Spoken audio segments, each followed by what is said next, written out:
السلام علیکم ورحمۃ اللہ وبرکاتہ. You are watching RMI 45. اس چینل کو سبسکرائب، لائک اینڈ شیئر کریں تاکہ آنے والی نئی ویڈیو سب سے پہلے دیکھ سکیں. کورونا وائرس سے بچنا ہے تو ان احتیاطی تدابیر پر لازمی عمل کریں. ماہرین کورونا وائرس کی ہولناکیاں جاری ہیں جس سے پوری دنیا متاثر ہے. وائرس سے محفوظ رہنے کے لیے جہاں ویکسین اور احتیاط ضروری ہے، وہیں بہت سی ایسی تدابیر بھی ہیں جن کو معمول کا حصہ بنا کر ہم موذی وائرس سے بچ سکتے ہیں. ماہرین کے مطابق وبا کے ان دنوں میں ہم سبز چائے، کھٹاس والے پھلوں، خشک میوہ جات، دہی، لہسن وغیرہ کو اپنی خوراک کا لازمی حصہ بنانا چاہیے، کیونکہ ان چیزوں میں اینٹی آکسیڈنٹس اور دیگر ایسے اعضاء پائے جاتے ہیں جو ہمارے مدافعتی نظام کو تیز کرتے ہیں. ان کے علاوہ قوت مدافعت کو بڑھانے والے سپلیمنٹ کا استعمال بھی بہت فائدہ مند ہو سکتا ہے.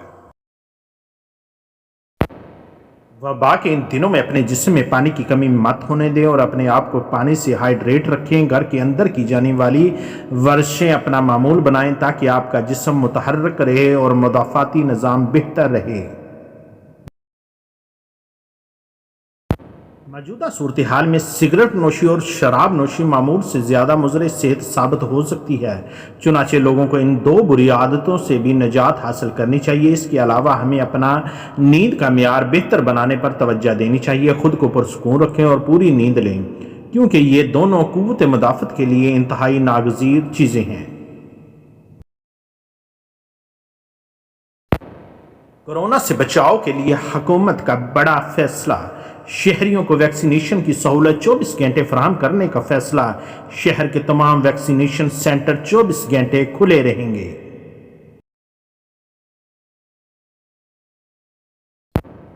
تفصیلات کے مطابق کورونا ویکسینیشن سینٹر میں ویکسینیشن کرنے کا دورانیہ بڑھا دیا گیا ہے.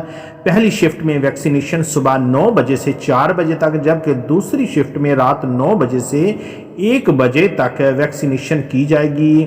ایکسپو سینٹر میں 24 گھنٹے ویکسینیشن لگانے کا عمل جاری رہے گا. 2 روز کے بعد ویکسینیشن سینٹر کھول دیے گئے ہیں. عید کے 2 روز کے لیے ویکسینیشن سینٹر کو بند کیا گیا تھا. آج سے ویکسینیشن سینٹر دوبارہ کھول دیے گئے، جبکہ شہریوں کی بڑی تعداد ویکسینیشن کروانے پہنچ گئے.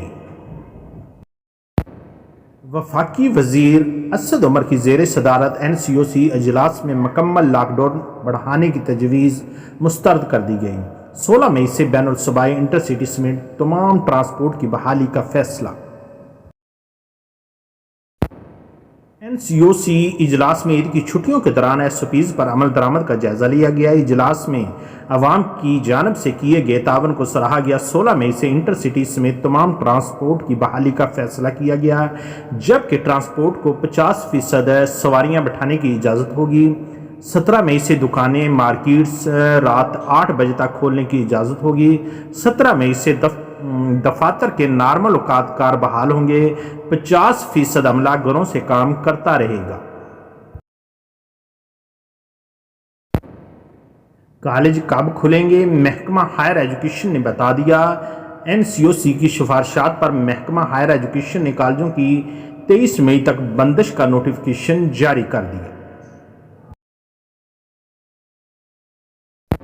تفصیلات کے مطابق ملک بھر میں کورونا کے بڑھتے کیسز کے پیش نظر NCOC کی سفارشات پر محکمہ ہائر ایجوکیشن نے کالجوں کی 23 مئی تک بندش کا نوٹیفیکیشن جاری کر دیا. NCOC کی سفارشات پر کالجوں کی بندش کا دورانیہ بڑھایا گیا ہے. لاہور سمیت صوبے بھر میں سرکاری اور پرائیویٹ کالجوں کو بند رکھنے کے احکامات جاری. واضح رہے، پنجاب کے تمام سرکاری اور پرائیویٹ کالجوں کو عید الفطر تک بند کرنے کے احکامات جاری کیے گئے تھے. کورونا وائرس کے پھیلاؤ کے باعث صوبے بھر کے کالج بند کرنے کے احکامات جاری کیے گئے ہیں. محکمہ ہائر ایجوکیشن نے national command and operation centre کی سفارشات پر کالجوں کی بندش کا فیصلہ کیا گیا ہے.